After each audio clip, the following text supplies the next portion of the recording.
The truth and love are themes that are found in the book of First Timothy. The truth appears 5 times in this book. Love appears 6 times. Both of them are necessary in ministry. Both of them are needed in the life of the church. Our text of study today is Ephesians chapter 4 and verse 15. It says, "But speaking the truth in love may grow up in all things into Him who is the head, Christ." Let us notice that in order to build up the church, number one, we must be willing to speak. Those who have the ability to teach and preach should use that ability. Timothy was told to stir up the gift that was within him and to not be ashamed, 2 Timothy 1, verses 6 through 8. He was to preach the word and to do so in season and out of season, 2 Timothy 4, verses 1 and 2. Paul said, "Woe is me if I do not preach the gospel," 1 Corinthians 9 and verse 16. Members should use their tongues to edify, Ephesians 4 and verse 29. Members should exhort and to stir up love and good works. Paul instructed to comfort each other and edify one another, 1 Thessalonians 5 and verse 11. Our tongues can be used for much good. It has been said that sometimes silence is golden, but sometimes it's merely yellow. Do we really care enough to speak? Do we not realize the great cause that is there before us? Number two, we must be willing to speak the truth. The original word that is translated "speaking the truth" appears twice in the New Testament, in Galatians 4:16 and in Ephesians 4:15. And it literally means to proclaim the truth or to deal with truthfully.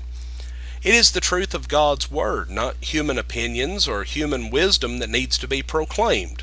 The truth has power. It is the truth which begets, which sets free, which purifies, and which sanctifies, and which arms one for spiritual warfare.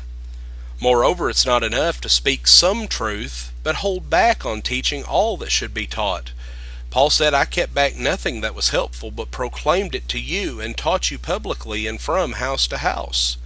Again he said, "I have not shunned to declare to you the whole counsel of God," Acts 20 and verse 27. Someone has written, "If you are my friend, if you are concerned about my soul, then give me the truth. For the truth, and only the truth, can make me free from the shackles of sin, strengthen me in the pathway of righteousness, and lead me to heaven's joy." But friends, not only are we to speak the truth, but we are to speak the truth in love. Our speech must be motivated by love, genuine love. Love is what motivated Paul to correct the brethren at Corinth in 2 Corinthians 2 and verse 4. One brother has written, "One of the most unloving acts that one can do is nothing when he knows that a brother is being overcome by sin." Brotherly love cares enough to correct. Our speech should always be tempered with love. We should be in the habit of seasoning our words with salt, Colossians 4 and verse 6. Yes, there is a time for bold speech. However, this should be the exception and not the rule. Jesus was very bold with his active vocal opponents who were trying to interfere with his work or who were plotting against him, but this was not the way that he treated most people. You consider his interactions with Nicodemus, the woman at the well, the woman caught in adultery, the rich young ruler, and so on. We should avoid being unnecessarily offensive or rude or unkind. We should always strive to be compassionate and demonstrate our love.